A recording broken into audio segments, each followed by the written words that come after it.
and welcome to episode 436 of the Unauthorized History of the Pacific War podcast. My name is Seth Perrin, historian and deputy director of the Mississippi Armed Forces Museum. And with me, as always, is my esteemed co-host, retired Navy Captain Bill Tody, former skipper of the fast attack submarine USS Indianapolis, Commodore Submarine Squadron 3 in Pearl Harbor, and many others. How are you on this February the 7th, Bill? I'm doing good, Seth. You know, the funny thing is as we're recording it this week, the Lockwood episode aired. Yes. My wife, Karen, said that I was more animated than normal during that episode. So we're going to do another submarine episode today. I'm wondering, should I dial it down a bit? No. No. Okay. No. Dial it up to 11, as they say in Spinal Tap. That's right. Bring it up to mine 11. Goes up to 11. That's right. We're both thinking of the same movie there, Seth. And by the way, we just came back from a trip to San Diego on the Midway, where we saw a few of our viewers and listeners, and boy, did I enjoy that, Seth. That was awesome. Yeah, I agree. John obviously is not here with us today, but he was there with us on that trip, and Right. it was fantastic. It was absolutely. We saw a lot more than a few of our listeners and watchers. There were a lot of guys there and ladies too, and it was great. It was great meeting everybody that came out there to the conference. I'm not arrogant enough to say they came out to see us, but Well, that's but what they said. that's what they said. But One couple flew all the way from Tampa to San I can't Diego. They believe got the that. award. So somebody, one of our friends flew from Canada, but he's a friend. So Yeah, he's a guy. He's a dude. Yeah. Mhm. But no, it was great. I love any excuse for me to go to San Diego is a good excuse. I love that town. I always have. It's one of my favorite. It is my favorite city in the country, and getting to get up there on the stage, as it were, with you and John and talk, Navy history or Pacific history to a bunch of our listeners and viewers was just a lot of fun. Getting to hang out with those guys and gals, well, as all guys on Saturday night, especially Sunday night, that was just a great time. And the appreciation that was showed to us, Mhm. Bill, it kind of took me aback, because I've always said that we're just dudes, I mean, Exactly. we're just regular guys, and the appreciation and the love, frankly, that was shown to us just was very gratifying, and we deeply, deeply, deeply appreciate it. Really do. Yeah, you know what? We don't deserve it, Seth. I'm No. sorry. Well, but it was it was very, I guess it's a good thing for us to understand that the stories that we tell, not us, but the stories that we tell are affecting people greatly. And thank you for communicating that to us. Yes. I get so many emails, and I know you do as well, Seth, and I feel guilty about not being able to answer them all. Some of them are very personal. Yes. I just, I apologize for that, but thank you for sending them and communicating to us. It just keeps us going, really, because we would have given this up a long time ago if it wasn't for that. 100% agree. 100% agree. And there's a lot more stories to tell. Sorry, my coffee is giving me reflux this morning. I do apologize, but yeah, there's a lot more stories to tell, and we're nearing the end of season 4. It's obvious, and when we get to this episode here in just a second, it's going to be, we're kind of jumping around, but we're going to wrap up season 4 in the next, I don't know, 3, 4, 5 weeks, and take a little bit of a break, and then start on season 5. There's a lot more to tell and talk about, so stay tuned, everybody. Mhm. We're going to get there. There's a lot of really cool material we got lined up. So anyway, Bill, you ready to go? Let's do this I'm one. I know ready. you're excited about this one. This is going to be a good one. Yeah. All right, here we go. So in our mind's eye, we usually see American submarines in the Pacific plowing through the placid dark waters of the Empire at night, slaying Japanese shipping by the bushel. And for the most part, our mind's eyes are portraying an accurate representation of the exact role of U.S. pig boats during World War II. Convoy destruction, warship sinkings, the strangulation of the Japanese Empire, aviator rescue, and lifeline, all of these are true. All of these are accurate to the overall story of American submarines in the Pacific. But one story is often left out of that overall narrative: special operations, covert ops, as it were, sliding along silent and deadly, unseen, unheard, unknown. If there ever was a vehicle that was perfect for special operations in the Pacific theater, the United States Navy submarine was that vehicle. Some of the most exhilarating, if not war-changing, stories of the pig boats of the Pacific were stories that, for the crews, or just a blip on the SG radar of their wartime careers. However, many of these missions had far-reaching effects, effects that sometimes tipped the scales, if not of the entire campaign, at least for those who were there doing the tipping at the time. Delivery of materiel, explosives, orders, operatives, and the like played an enormous part in the war in the Philippines. Keeping our Filipino allies in the war was often executed by lone American submarines. Evacuation of operatives, key civilians, and sometimes simply families played an important part in their war. All of these and much more are just the tip of the iceberg when it comes to submarine special operations in the Pacific. Now, Bill, this has been an idea for a topic that I've wanted to do really since like season two, but Hmm. just pushed it off because we were on a mission to, get through the war. Now that we're almost through the war, I figured that this was a good time to bring it out. And I know this one's tickling your fancy for sure. It does, Seth, not the least of which is I've got several award citations awarded to me personally that talk about um, this award is being given for conducting a special operation of great importance to the defense of the United States. So you could let your mind wander as to whether or not submarines still do these kinds of missions. But, I can neither confirm nor deny, Seth, that we still do this kind of thing that we're going to talk about today. I think everybody knows that answer, Bill. But anyway, it's really cool. I mean, it really is, and it's a story that, and we'll get to the reasons why you don't hear a lot about this. It's not like, it was hidden from view or anything like that. It's just that most sub skippers didn't really like doing this, and it was No. just literally, it was just a blip on their radar because it was a stopover on their way to do something else, Mm. but still, it's very, very intriguing and it's really cool, and I think you guys are going to dig this. So, almost as soon as the Pacific War began, American submarines became involved in covert ops. Unfortunately, in the dark days of 1941 and 42, early 42, most of these covert ops were evacuations and escapes, and you know where I'm talking about here. Nonetheless, they were important, and many of them took place in the Philippines, amidst the chaos of the fall of Douglas MacArthur's beloved archipelago. One of the subs that immediately got herself into the war was one you don't hear about often. You always talk about, Wahoo and Tang and Drum and Silversides. But this one was important for many reasons, not the least of which is she carried out the very first submarine special operation of World War II in the Pacific, and her name was USS Seawolf. Bill, tell us about Seawolf. Yeah, so it's a Sargo class submarine laid down in 1938.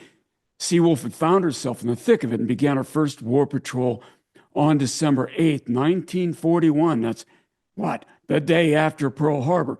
By January 42, Seawolf, sailing out of Manila, had already made 3 war patrols.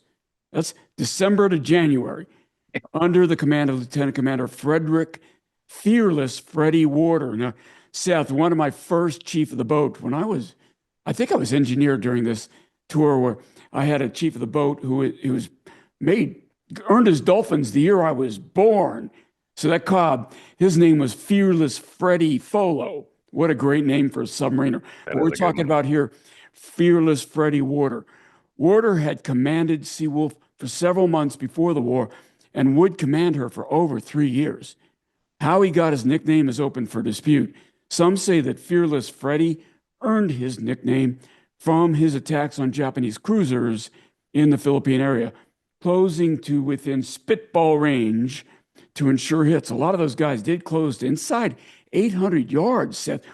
Almost the range was so short, you were worried that the torpedo wouldn't have time to arm before it hit the target. So that this guy used to do this kind of thing because he did not want to miss, Seth.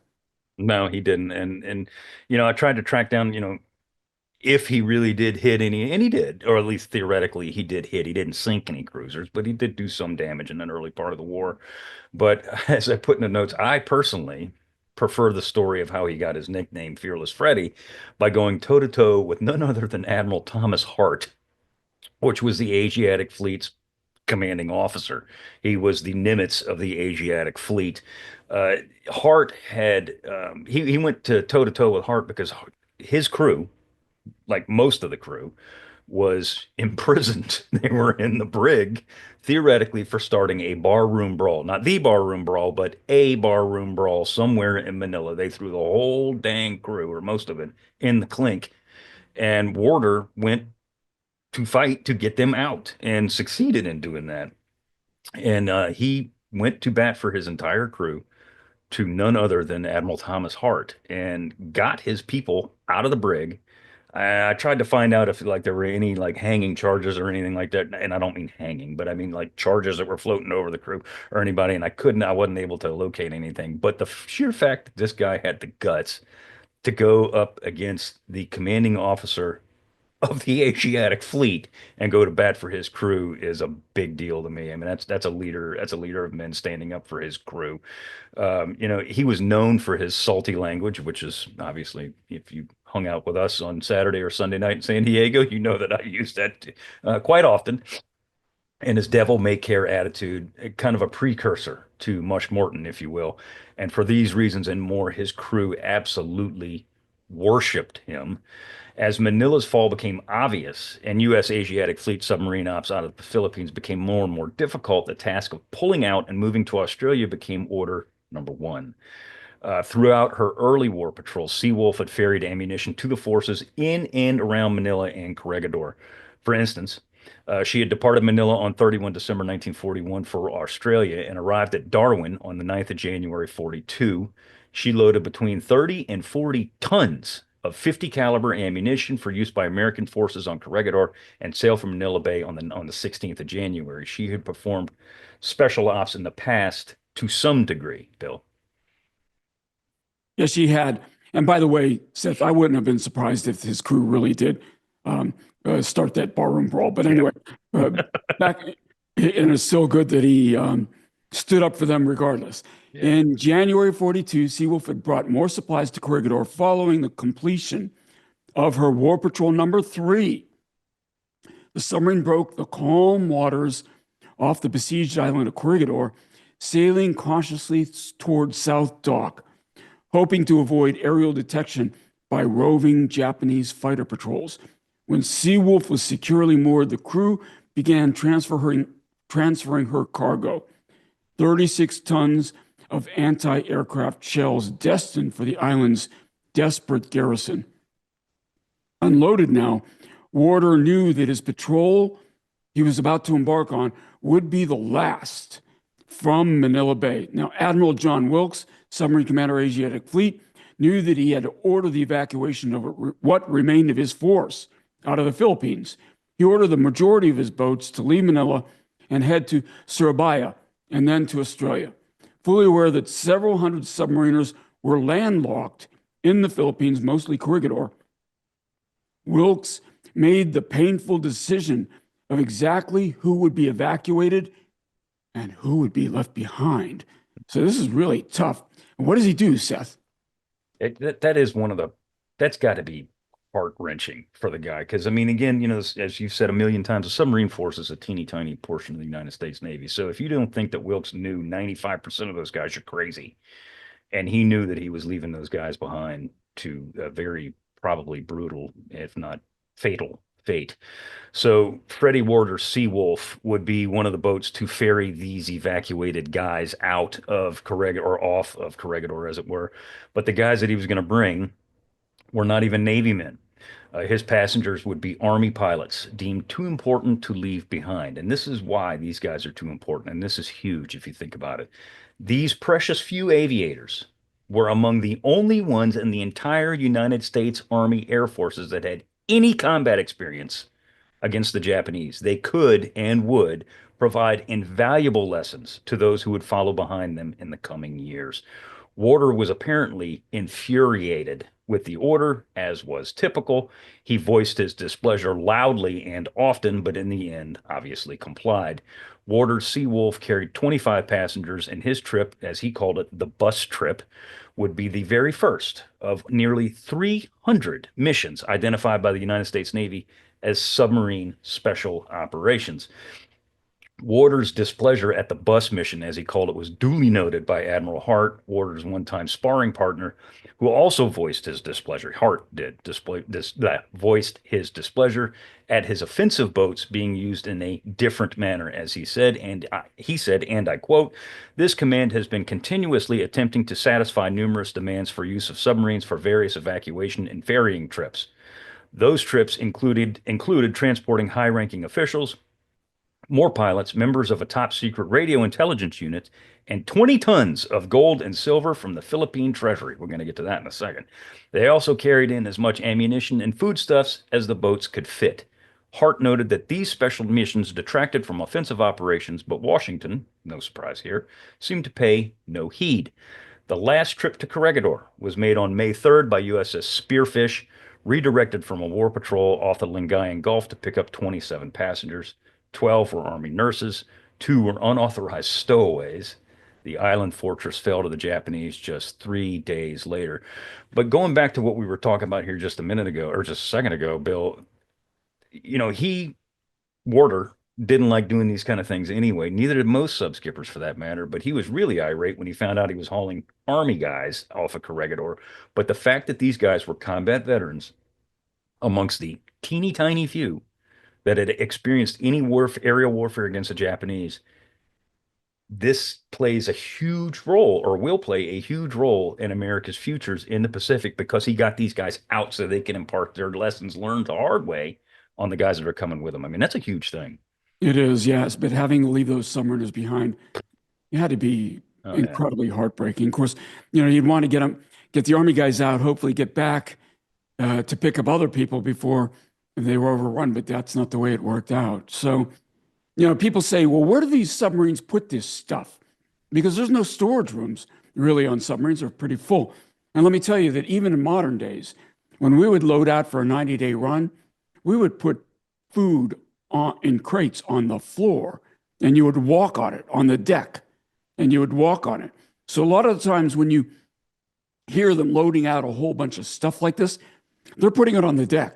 And sailors having to duck down passageways because they've raised the level of the deck for all this stuff that they're loading in the submarine, because that's the only place you really have to load some of this stuff. There's no other storage available. So supplies and passengers were not the only thing that U.S. submarines brought in or out of the Philippines in 1942.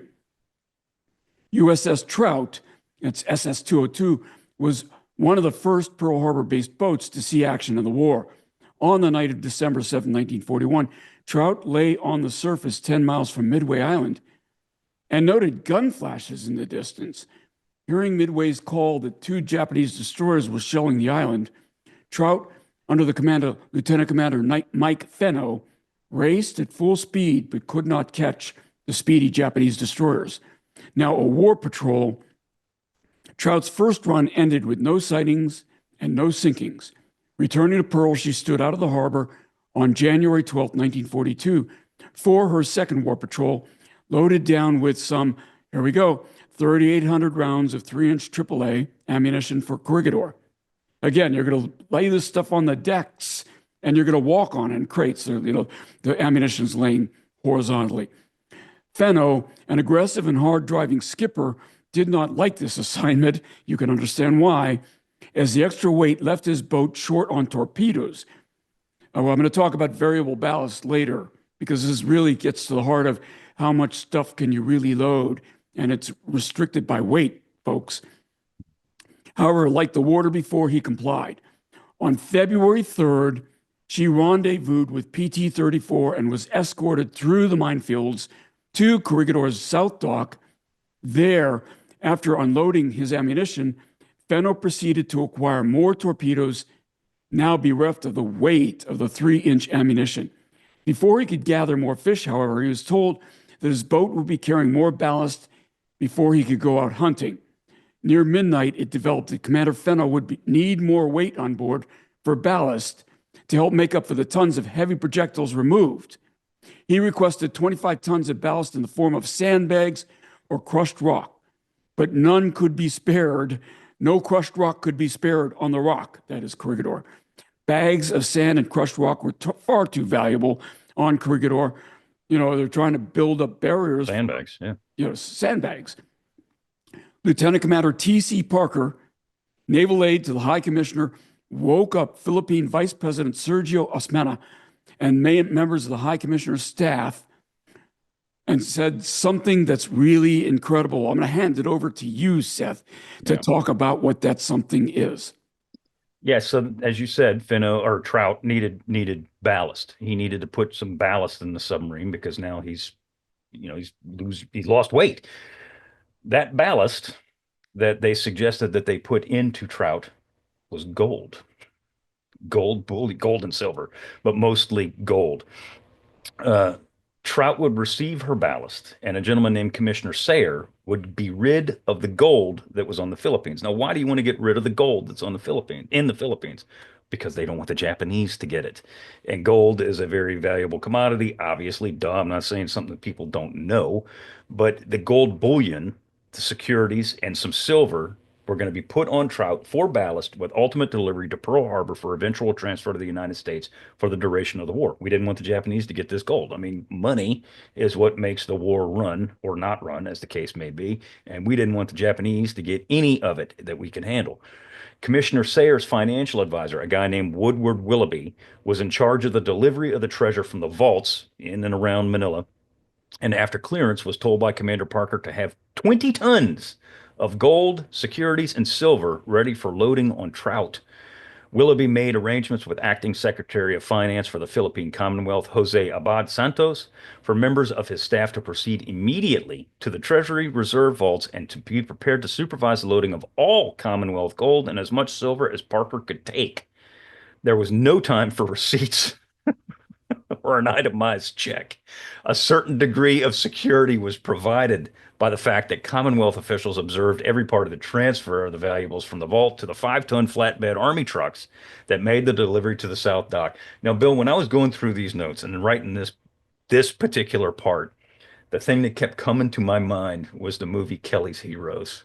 Yep. It's just over and over and over. I see Telly Savalas and Clint Eastwood and Oddball loading gold into the inside of those tanks. That's all I could think about the entire Mhm. time.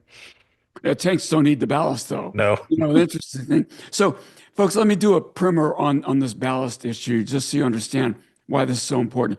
If this was a surface ship, we wouldn't be having this conversation. But submarines need to be neutrally buoyant, okay? And what that means is, the weight and the buoyancy have to be exactly offset. If you have too much weight, you sink. If you don't have enough weight, you bob to the surface and you get killed. Okay? So ballast tanks, they're bistable. They're either completely full or completely empty. All right. So you can't dial up, dial down ballast from the ballast tank standpoint. You have these other things called variable ballast tanks, which are tanks you can fill up with water or pump them out, but there's a limit to how much weight in the variable ballast tanks you could bring on.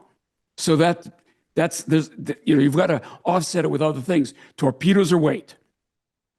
If you are putting weight of other forms and you can't take ballast out of the variable ballast tank, you have to offset it by not bringing as many torpedoes as you might otherwise. The way you fix this in a quasi-permanent fashion, if you're going to be operating for a long time, is the submarines have lead ballast in both the free flood areas that you can gain access to through the turtleback superstructure or the ballast tanks themselves inside the ballast tanks. But once you take that lead out, you can't just dial it back in, right? Put it back in. So all of these things, we do pretty sophisticated calculations of how to achieve neutral buoyancy every time before you get underway to go to sea. And so they knew that they couldn't submerge after they offloaded all this ammunition, because they had offloaded some fixed ballast, some of this lead ballast, so they had to bring other ballast on board. And in this case, it's in the form of gold. Incredible. I never used gold as ballast in any one of my submarines, Seth. And not just, small amounts of gold, a lot of friggin' gold here. So I mean, I'm talking a lot of gold. So after a few hurried phone calls, the ballast began arriving on the pier, the gold, of course. Small bars of metal with numbers imprinted on the sides. Each weighed almost 40 pounds. As the bars were passed one by one down into the illuminated interior of the submarine, the working party saw that the metal bars reflected a soft burnished yellow color. Soon the ballasting was finished and Trout was off seeking refuge on the bottom of Manila Bay. She's not going to roll out in the middle of the daytime here. To the men of Trout, each bar represented 40 pounds of badly needed ballast. To a banker, each bar would have represented almost $23,000 worth of gold. And this is in 1941, guys. That's right. This is a lot of cash. During the withdrawal to the Rock, vast amounts of gold, silver, and securities were sent to Corregidor for safekeeping. This transfer was accomplished through the efforts of the High Commissioner of the Philippines, the gentleman we talked about earlier, Francis B. Sayer, and his assistants. The advance of the Japanese to Manila proper was inevitable. We knew that we were going to lose Manila. Provisions were taken to keep American and Philippine portable wealth out of the hands of the Japanese. The wealth consisted of paper currency of both countries, silver pesos, valued at about $0.50 each, of the Manila banks, gold bullion from city vaults and mining concerns, and valuable possessions of individuals on the mainland and of military personnel on Corregidor. So again, we didn't want the Japanese to get the gold. And you're going to ask, what did they do with the cash? You know what they did with the cash? They burned it.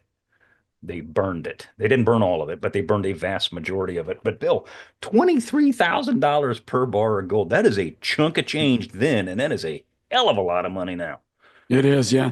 So I will report that none of my special operations involved carrying gold out of any country.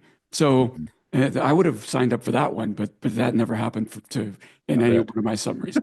The job of collecting and transferring this wealth was accomplished under extremely difficult conditions. Small vessels carrying supplies and personnel to the Rock were pressed into service. The transfer of the valuables to the Commonwealth vaults on Corregidor had to be done under the cover of darkness and complete blackout. Because the gold was the most indestructible, it was important to get it out of the Philippines. As the opportunity for this seemed unlikely, it appeared inevitable that the gold would soon have to be sunk in the bay and risk recovery by the Japanese. Now, it could be recovered, right? And it's not going to corrode. Gold, it's one of the incredible properties of gold. So they were really seriously considering this, figuring they would go down and get it somehow later. President Quezon and his High Commissioner were greatly concerned with the problem. If it could not be destroyed or safely sunk in the bay, there was but one answer remaining: evacuate it by submarine. And that's what they ended up doing. By 0250 hours, the Treasury was aboard the boat.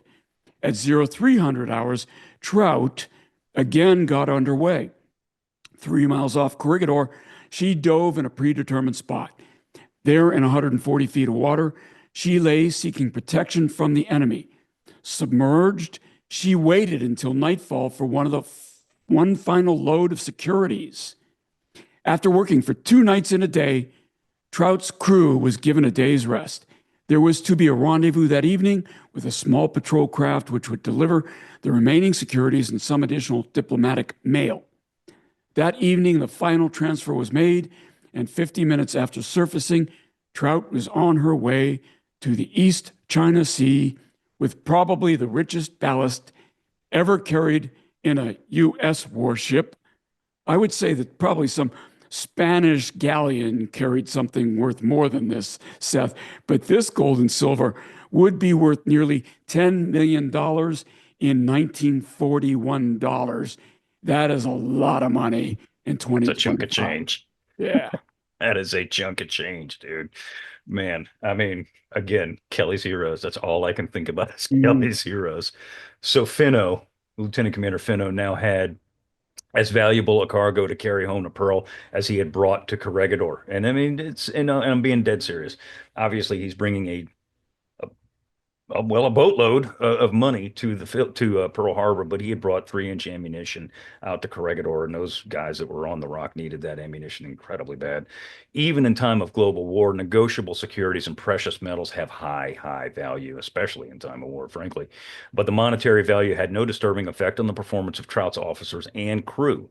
The presence of treasure did not change his orders in any way whatsoever to carry out his war patrol, and accordingly, he set course for the East China Sea. The remainder of his war patrol was conducted as usual, and he received little in terms of results. In other words, he didn't really sink anything at all. After sinking one small patrol vessel, Finno brought his boat and its ballast back to Pearl. 2 days out of Pearl Harbor, Trout rendezvoused with USS Litchfield. On the afternoon of 3 March, Trout moored portside of USS Detroit, which was an ancient cruiser, at the Fleet Air Base in Pearl Harbor. The cargo of gold, silver, and securities was turned over to USS Detroit and subsequently to Treasury officials.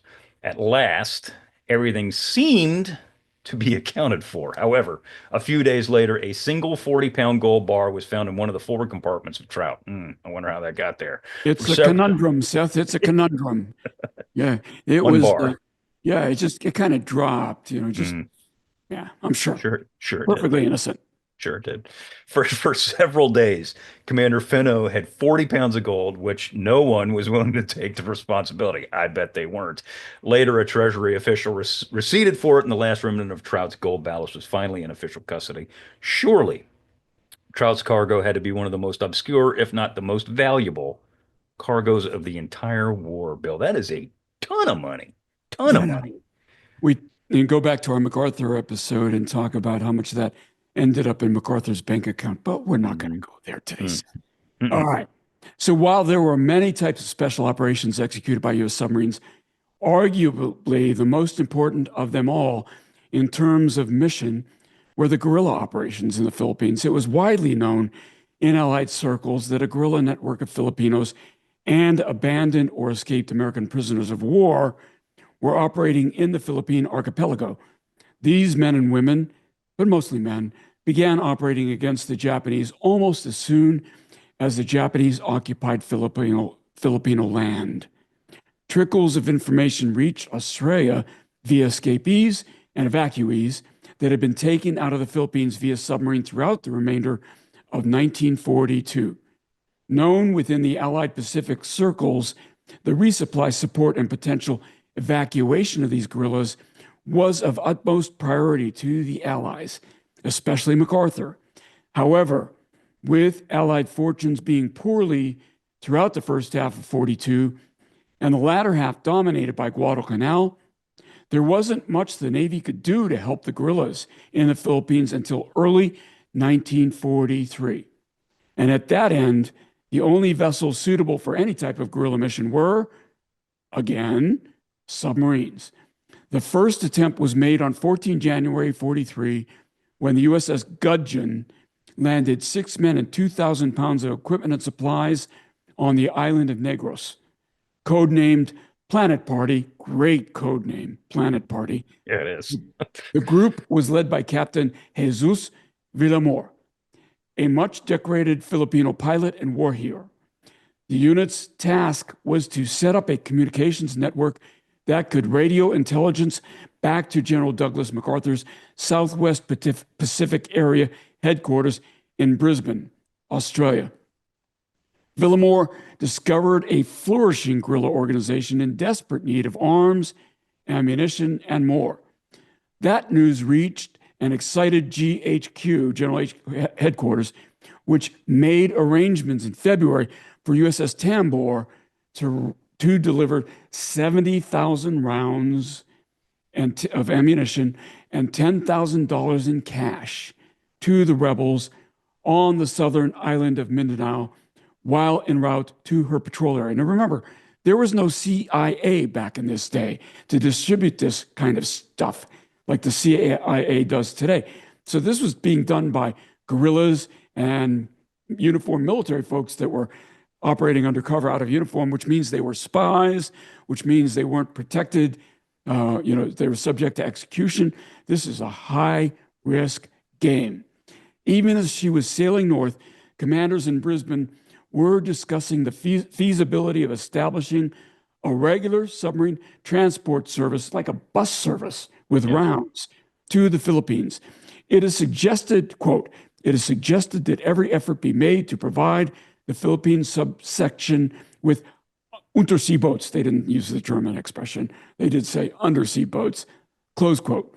Wrote Lieutenant Colonel Allison W. Ind, Deputy Controller of the Allied Intelligence Bureau, precursor to the CIA, on February 25th, 1943, Seth.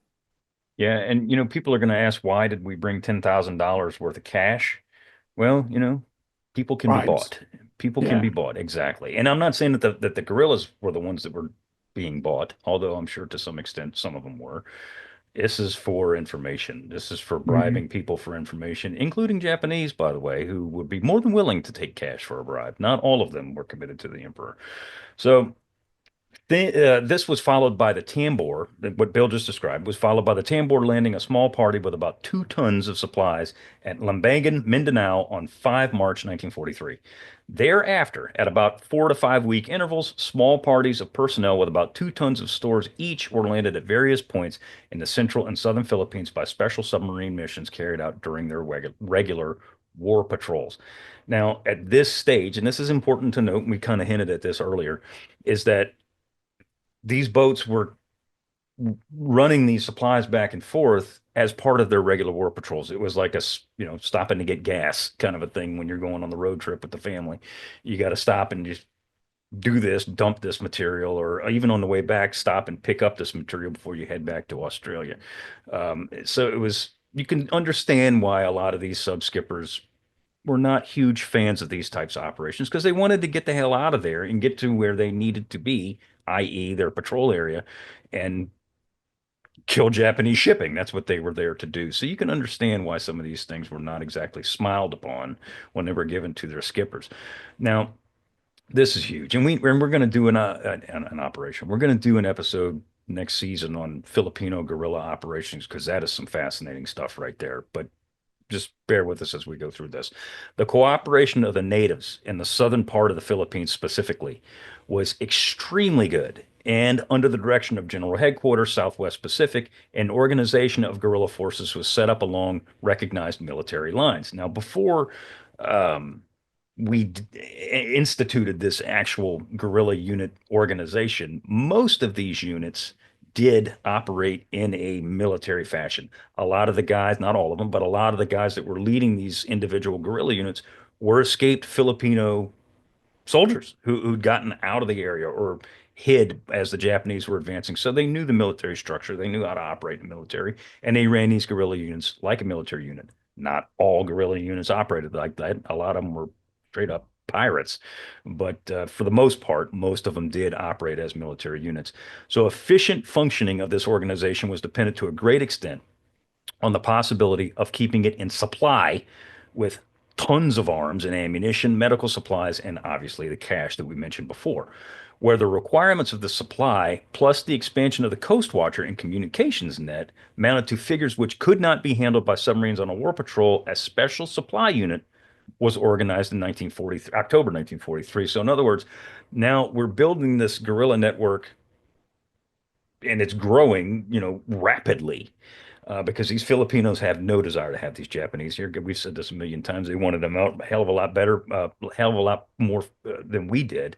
They're doing anything they can to aid the ejection of these people.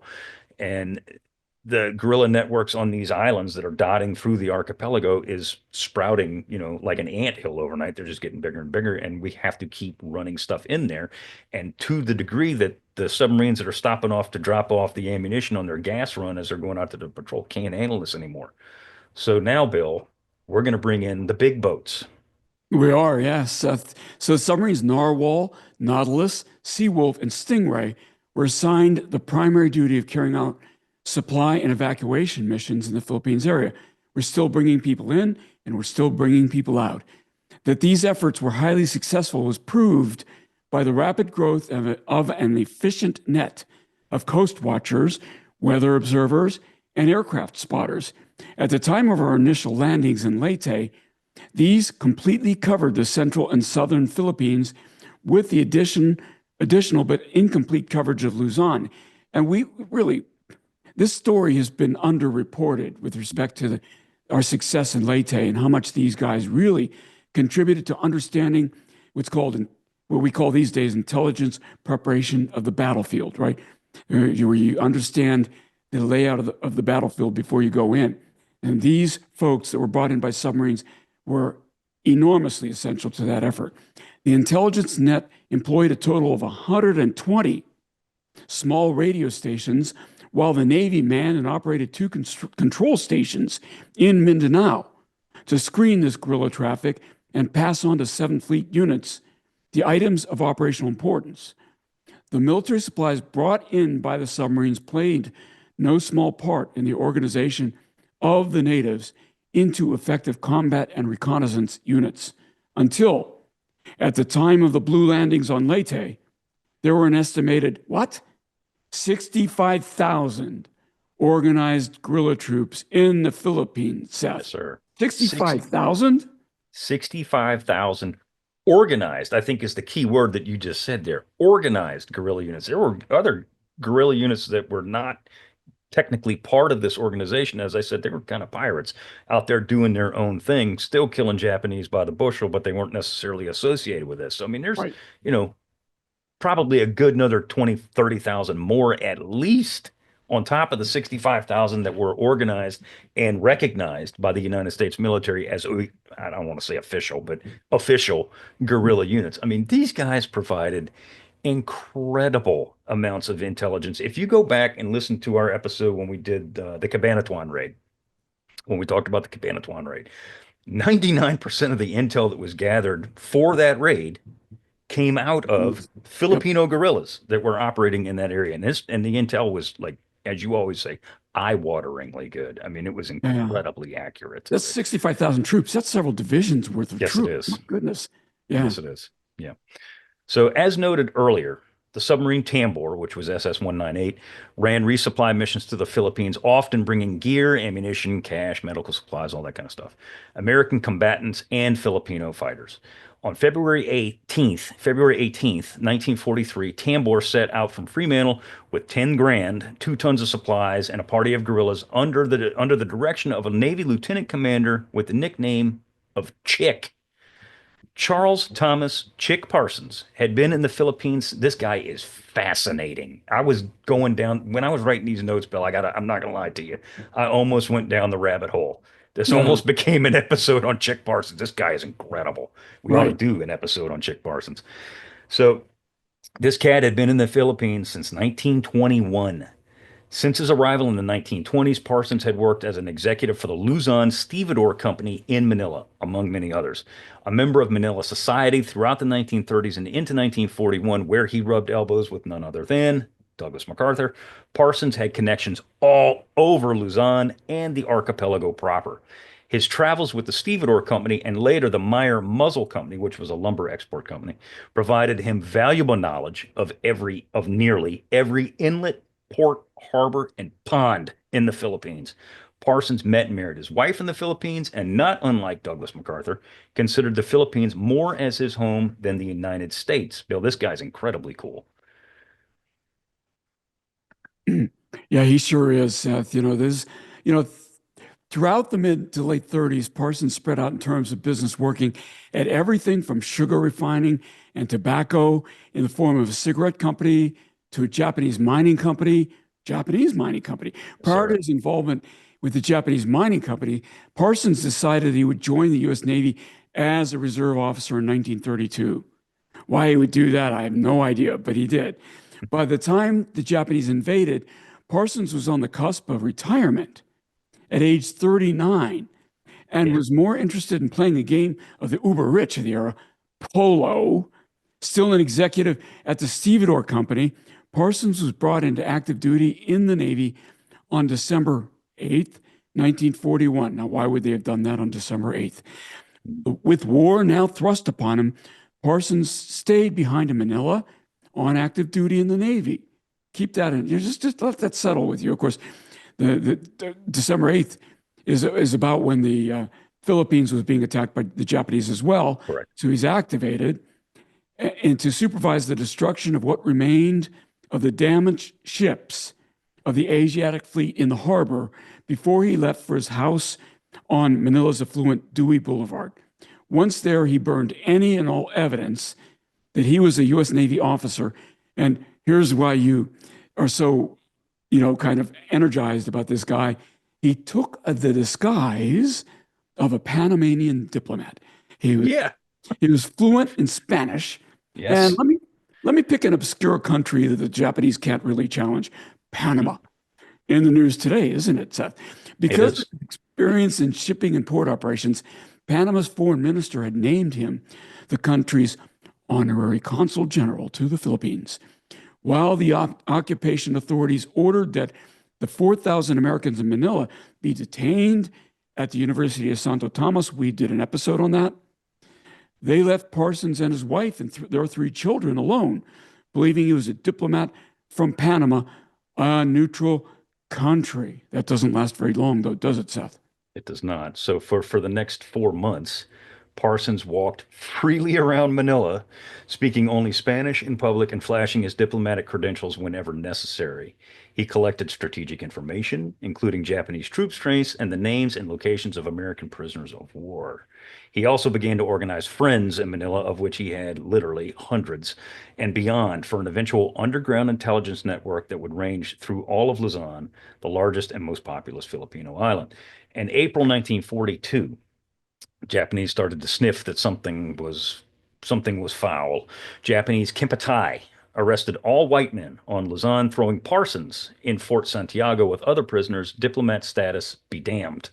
Despite being tortured, and he was numerous times, Parsons admitted nothing, sticking to his diplomat story before he was finally released and allowed to leave the Philippines with his entire family. By the time Parsons' family reached New York on August 27th, the Navy had actually lost track of him. They believed he was dead. He was listed as missing in action, which in those days meant dead. But he reported for duty within days of landing in New York and settled in the War Department in Washington, D.C. to write a review of his 6 months in occupied territory. Late that fall, MacArthur began receiving intermittent radio messages from the guerrillas in the Philippines declaring that they were ready to fight. He had no way of assessing the communications or even guaranteeing that it wasn't Japanese disinformation. Then the general received word from the Philippine government in exile that his old friend Parsons wasn't missing in action. Of course, Doug has no earthly clue. Doug is not getting any word that Parsons is back in the War Department in Washington, D.C. MacArthur cables Washington when he finds out that Parsons is alive, and he just sends the message, send Parsons immediately. So, Bill, in January 1943, after Doug sends his message, send Parsons immediately, they are reunited. And again, remember, these guys knew one another. They'd socially rubbed elbows in Manila long before World War II. So tell us about what happens after they get together again. Yeah, so Mac promptly asks if Parsons would go back to the Philippines and help establish and run the guerrilla and spy network the Allies were attempting to start. Parsons, of course, being Parsons, accepted. Once ashore from Tambor, he began an island-by-island investigation of the situation, talking to rebel leaders, observing daily life, forming opinions on the state of the country.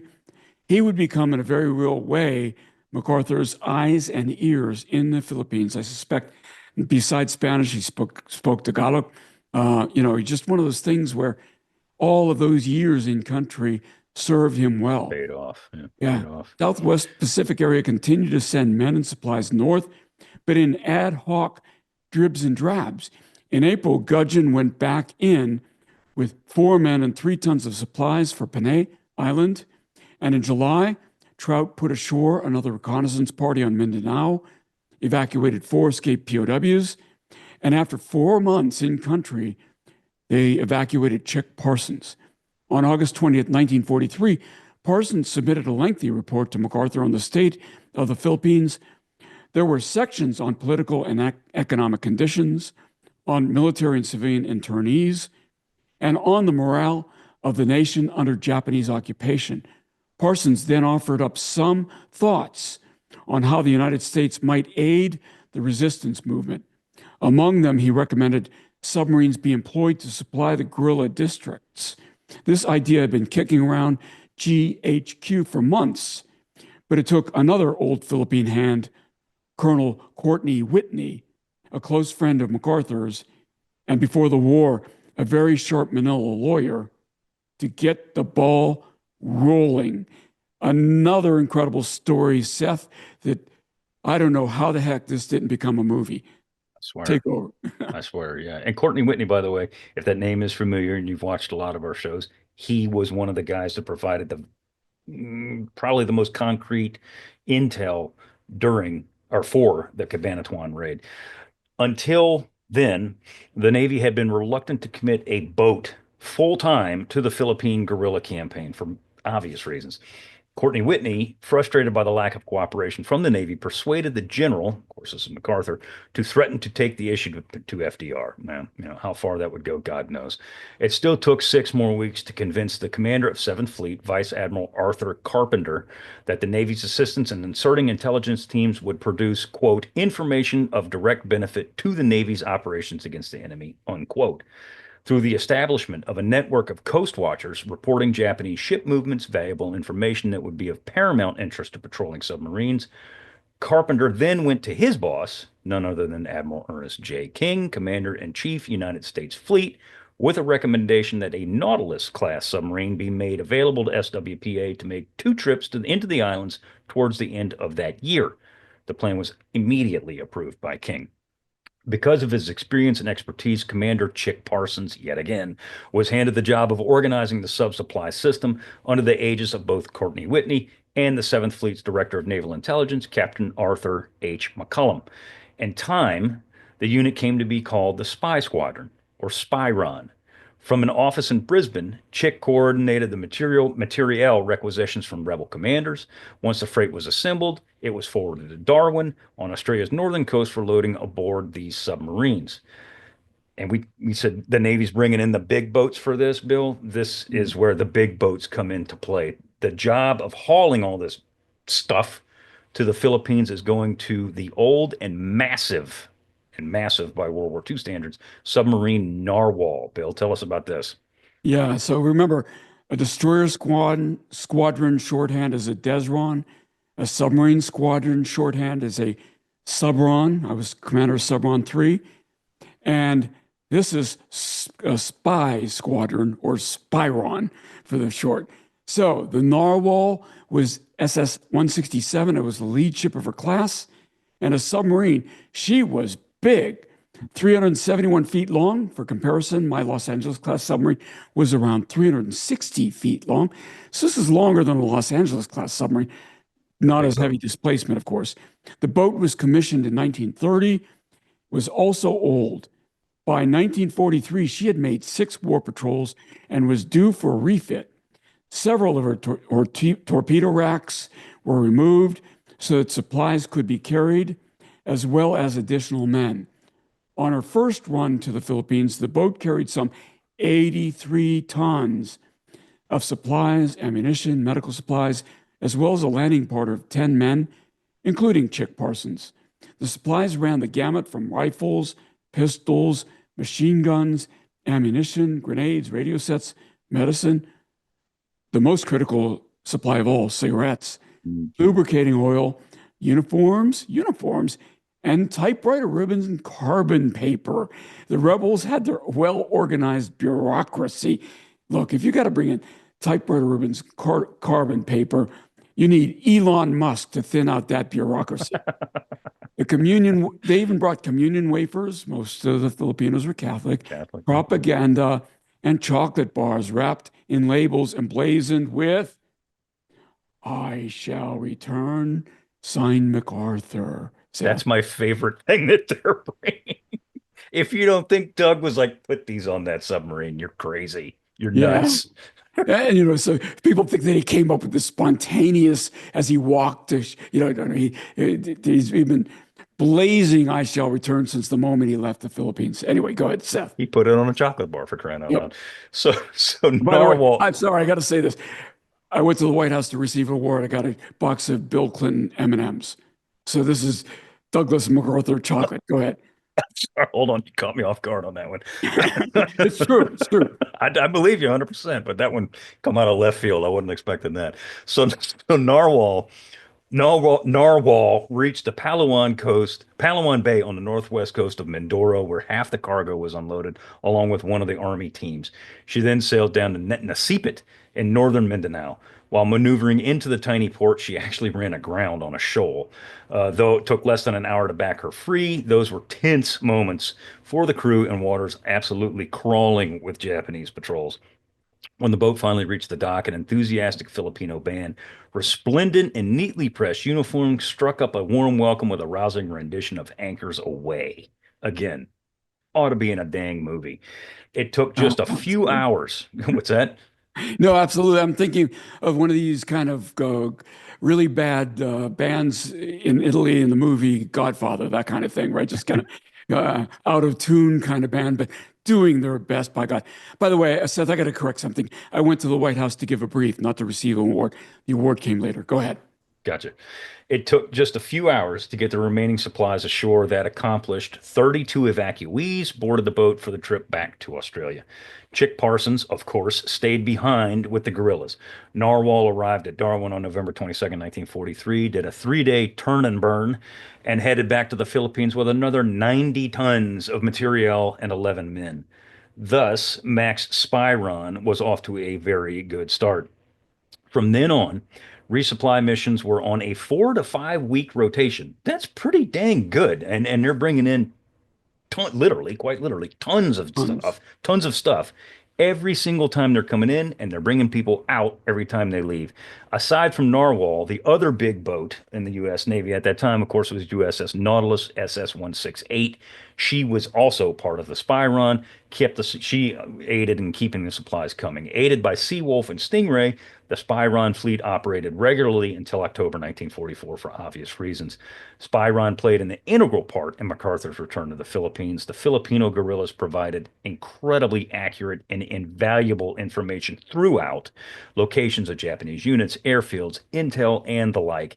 Another important aspect of the spy ring run by American submarines, and this is important, and we always hit on this, but it's incredibly important, was the boosting of sagging Filipino morale.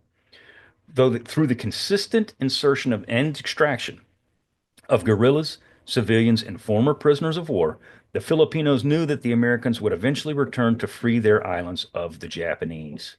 Chick Parsons' spy run unit delivered 1,325 tons of supplies and 331 personnel and evacuated 472, most of them civilians, many of these women and children. Parsons himself made 8 round trips to the Philippines. A 1948 SWPA assessment of Spyron said, and I quote, the practical importance of this efficient supply service by cargo submarine can scarcely be overestimated. It became the lifeline of the guerrilla resistance movement, unquote. Narwhal was withdrawn from service in January 1945, having made 9 cargo runs. Nautilus was sent home in April with 6 under her belt. Spyron had one tragic loss, unfortunately, the Seawolf that we talked about earlier. Freddie Warder was not on her at that time. Went down with all hands during October 1944 mission, very likely sunk, unfortunately, by an American warship. Yeah. One of the several blue on blue losses during the war. So, one mission executed by 7th Fleet submarines was also classified as a special operation. USS Cravali, SS 291, was on her 3rd war patrol assigned to the South China Sea. After attacking and sinking 2 ships, she was ordered to head towards the Philippines and specifically Negros Island for an urgent special assignment. Cravali had executed special missions before. On her 2nd war patrol, she had been ordered to the waters off Saigon and laid mines. The hair-raising operation was successful, so she was not new to the special operations world. Cravali's assignment was to head to Negros and pick up civilians and escaped POWs and return them to Fremantle. Oh, and while she was in the area, she would also retrieve documents and bring those to Fremantle as well. There was no information as to what the documents were or their importance.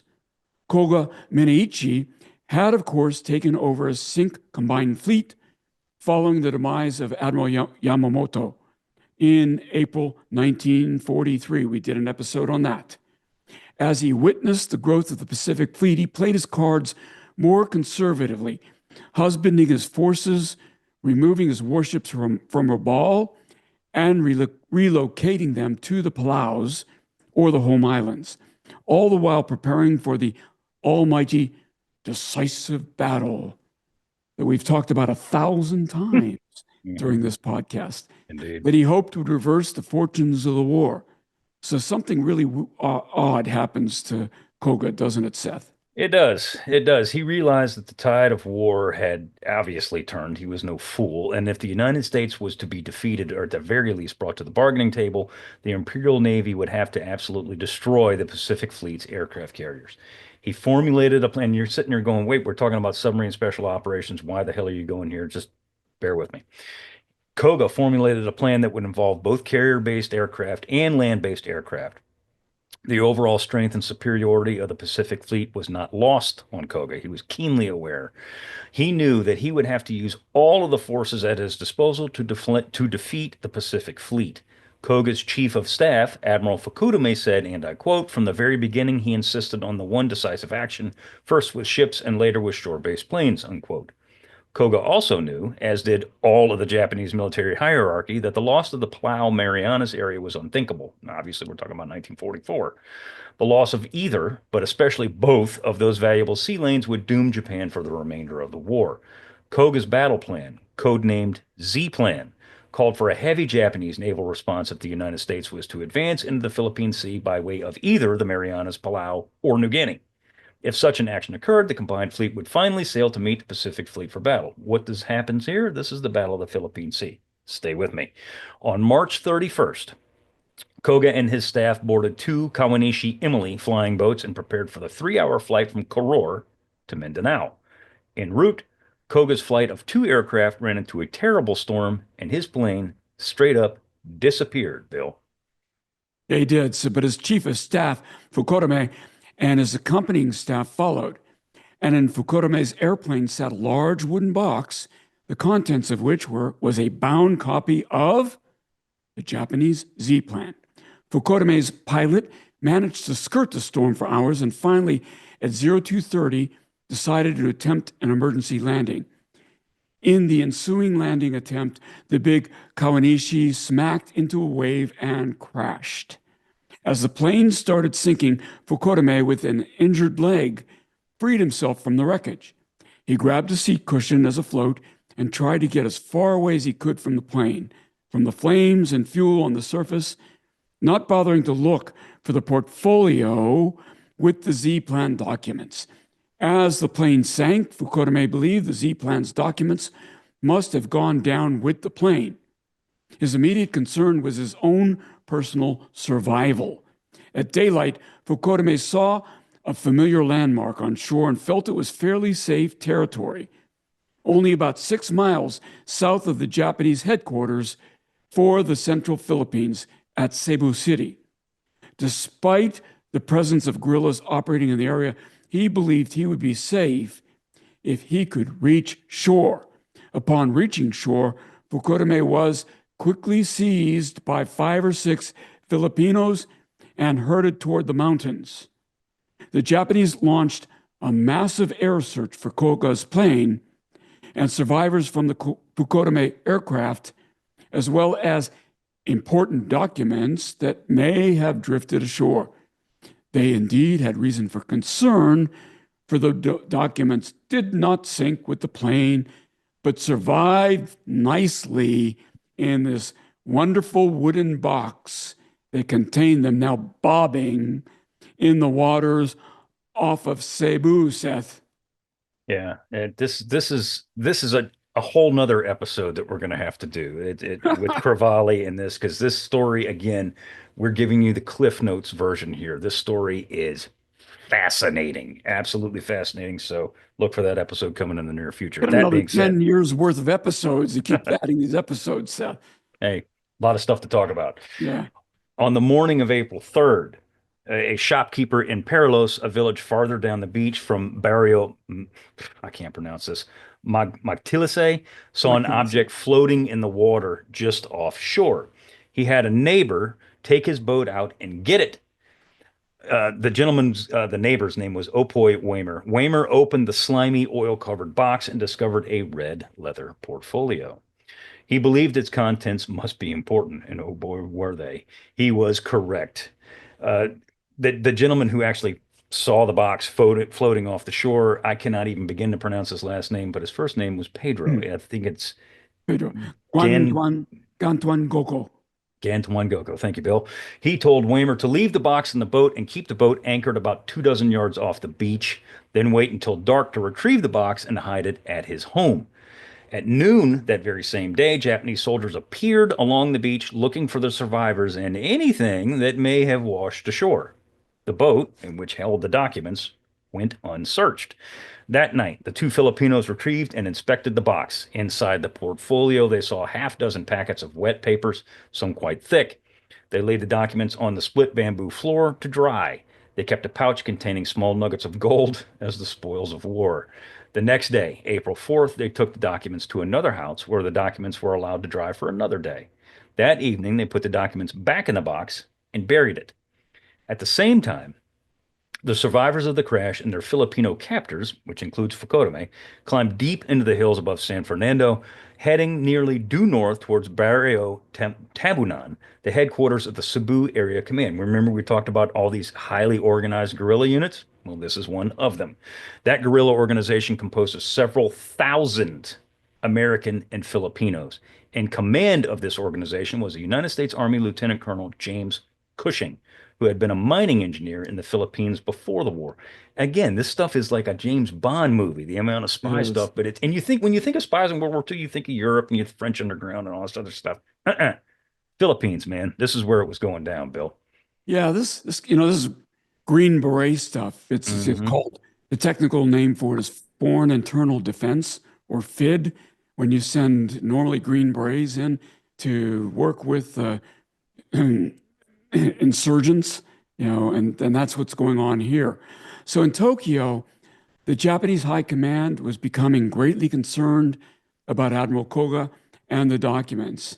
It sent out a message stating that Koga and his staff were missing and that the Navy was investigating the situation, but the addressees were told to keep the affair secret and minimize the number of people who knew about it.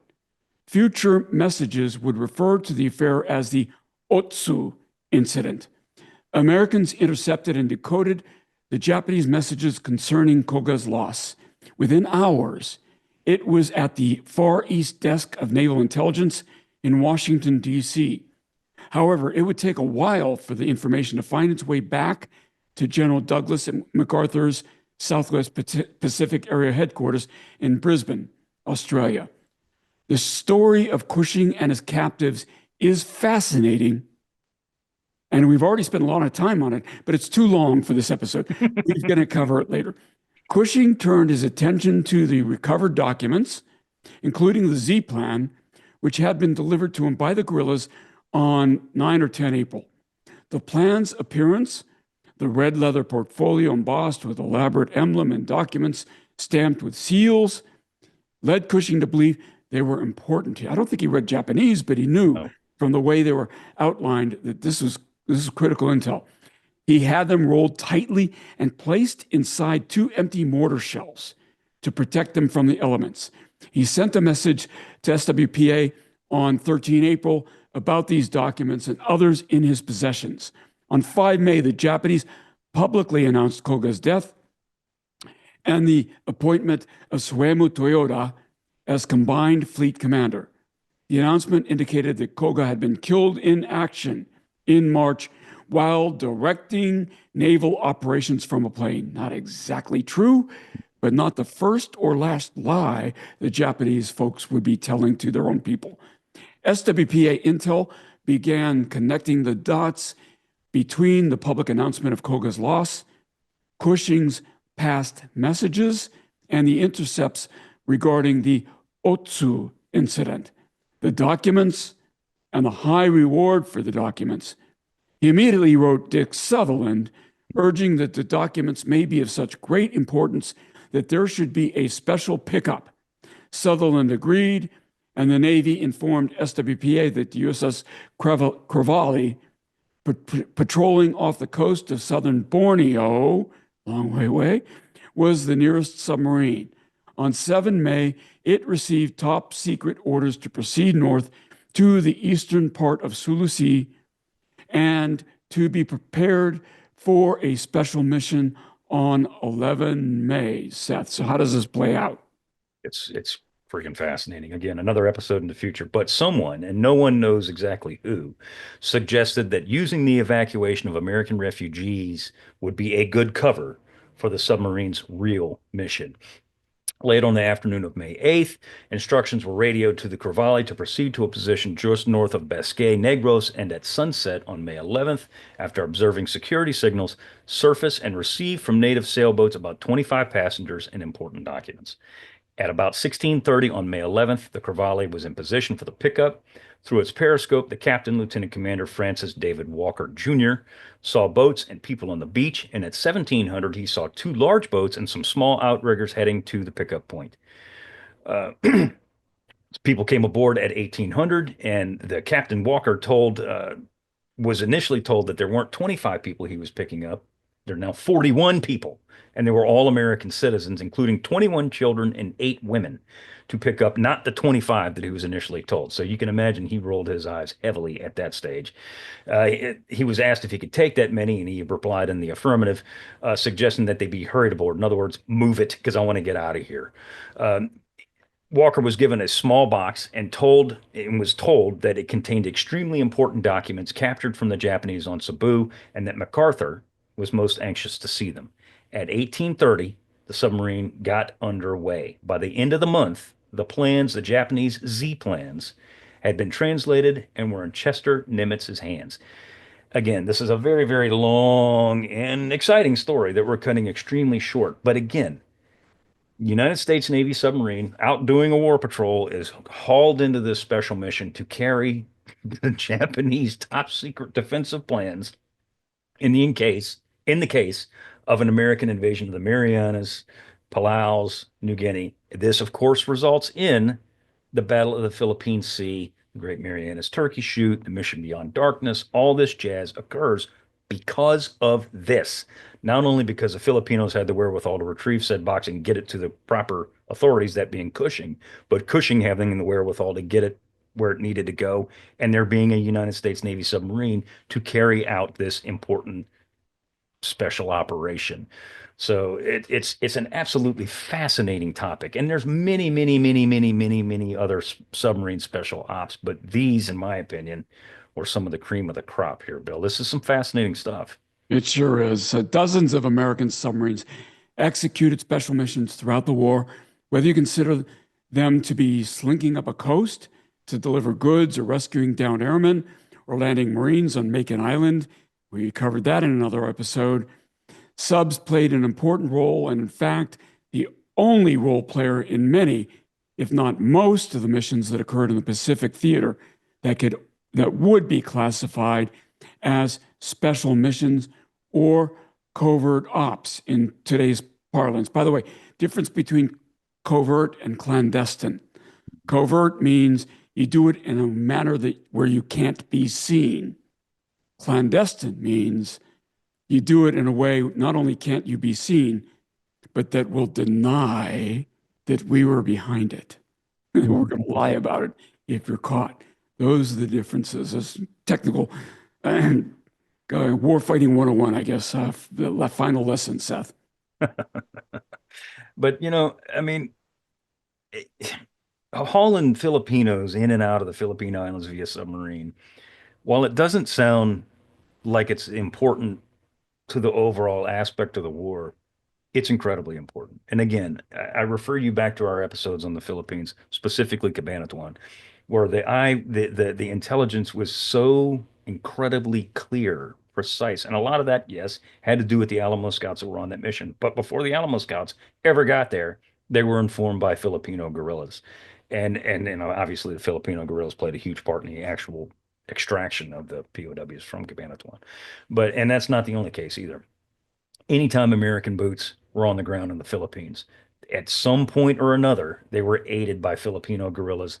And most of those, if not all of those Filipino guerrillas, were kept in supply by United States Navy submarines. So the fact that the Filipinos could provide, and the American guerrillas that were there too, obviously, could provide, accurate, laser focused intelligence saved thousands of American lives as we plotted our way through the Philippines in 1944 and 1945. It's huge. It's absolutely huge. And the Z plan that we just covered here just a second ago, this recovery of these operations obviously did not result in the Battle of the Philippine Sea, but it gave us a hell of an idea that the Japanese were going to come, and it Mhm. allowed us to act in the way that we did act as the battle unfolded. So Yeah. huge, huge. Seth, I've been fairly provocative about my opinion that a lot of resources were spent on liberation of the Philippines, and I've said previously that if there was a way to bypass the Philippines in a way that would expedite the end of the war, a different way to release those American citizens more quickly than duking it out in the Philippines, it might be worth considering. And so one might think that I um, would not think these efforts were valuable, but they were. I mean, a simple case of keeping your options open and understanding what's going on in the Philippines to know more thoroughly what the options are vis-a-vis, strategic plan and how concentrated the Japanese, how central the Philippine effort was to the Japanese war effort. All of those things really argue strenuously for the kind of activities that we're talking about today. The special operations in the Philippines were critical to giving us a clearer picture of how the war would evolve in the future. And it was 100% worth the effort. It was Mhm. high risk, but in many cases, it was high reward.